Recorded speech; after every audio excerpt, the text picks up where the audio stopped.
y'all brickers. Today I filmed some footage from my squat and deadlift workout, and today what I was working on was my squat form. Before my powerlifting meet, I was experiencing some issues with my left quad and IT band, and I was doing a lot of mobility work and foam rolling, and got it to a point where my leg was feeling pretty good and I was able to compete in the meet. But then like a week or two after the meet, things were flaring up again and my quad was giving me issues. So for the last month or so, my training in squats hasn't been that great.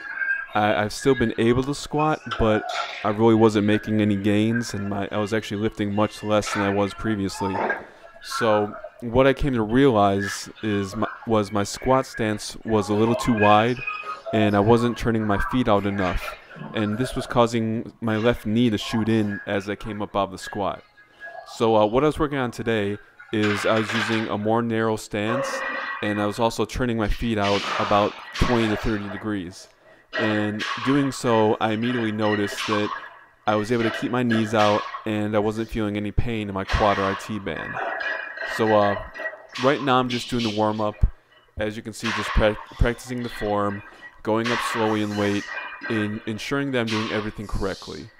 One thing that I like to do during my warm-up is pause at the bottom of the squat while I have some weight on the bar, which you'll see right at this rep.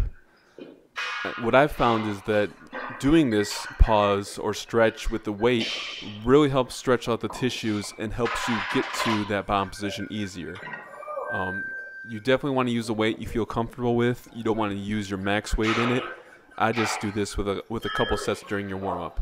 As you can see here, before I even unrack the weight, I pull my pelvis and spine into the proper alignment, then unrack the weight, and then make sure everything's tight again before I start the descent.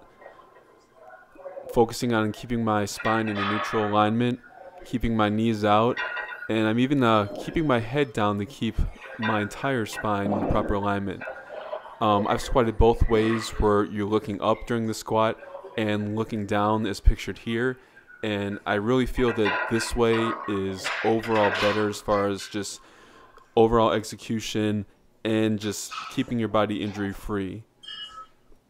One thing you'll notice in this video is I try to make the setup of every squat and every set the same. Basically, you're practicing a movement, practicing your setup, practicing your form, so that especially as you start getting stronger and adding more weight, your form stays the same.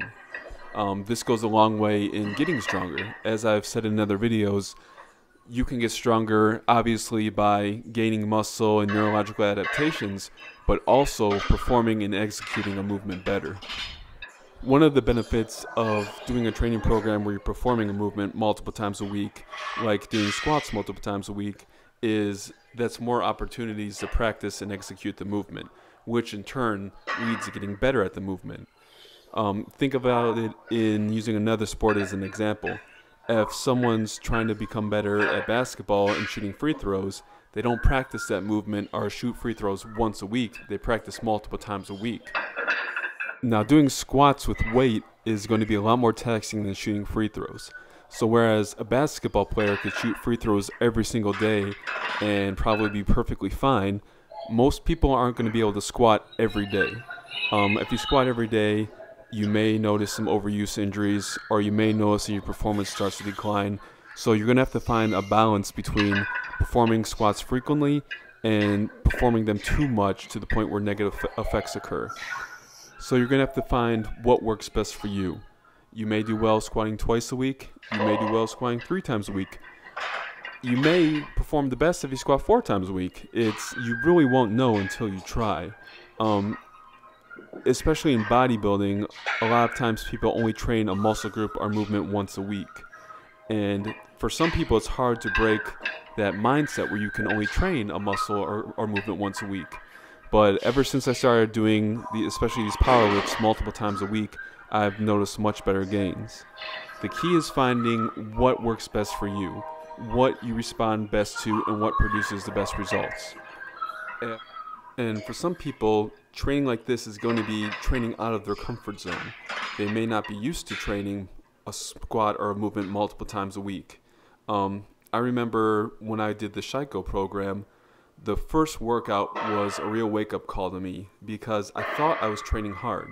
And then I performed that first workout and I felt like I'd been slacking for the past 2 years because that cycle program was much different and a lot higher volume, specifically in the squats and bench press, than I was used to doing. But as a result, I ended up making awesome gains from it. So really, I mean, you can't be afraid to try something new, especially if there's research backing it, showing it to be effective. So the take-home points from this video are to work on your form. Find what form works best for you and feels best for you. If something doesn't feel right or you notice an error in your movement, like with myself, my knee shooting in, try to find a way to fix that so it doesn't happen. If you don't fix it, it's going to lead to an injury like I experienced. The other take-home point is don't be afraid to train outside of your comfort zone. A lot of times we become complacent with our training program and do the same thing. It may be easy, it may give you some results, but if you never try a program or never try a new strategy, you're not going to know if it's going to work for you. So that's the end of the squat portion of my workout. I ended up working up to 3 sets of 3 with 315.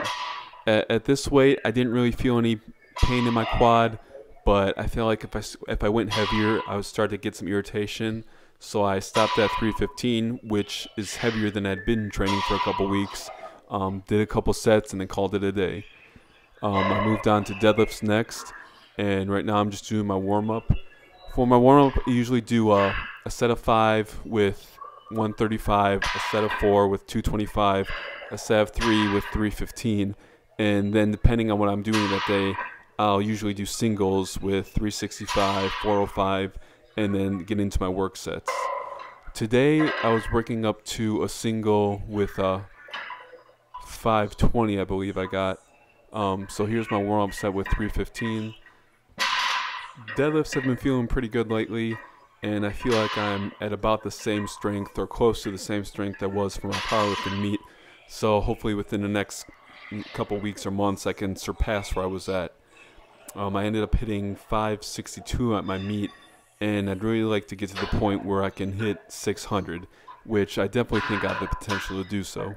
This was my first time deadlifting in the new Reebok Power shoe, and I really like this shoe, but because it was my first time, I kind of felt like my form wasn't as good as it normally is. I felt like I wasn't pulling myself down far enough into the starting position, and watching this video confirmed it as I get heavier towards the heavier sets. You can see that my upper body was a little more horizontal when I actually started pulling the weight versus when I was trying to increase the tension in my hamstrings. I think the next set after this shows a good example.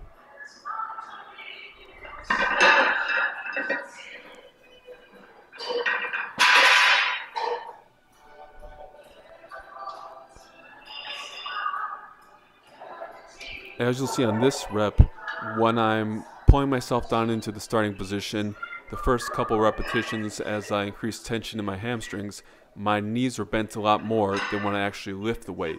My legs were almost straight at that rep, and it's even more apparent on this rep here. As I try to pull myself down in position and increase the tension in my hamstrings, you'll see that I bend my knees a lot more. But then when I actually lift the weight, my legs are pretty straight and my upper body's horizontal. So this is something I need to work on and make sure I'm actually pulling myself down into the proper starting position. Well, that's the last rep, so I hope you enjoyed watching this video and learned something you can apply to yourself. Thanks for watching.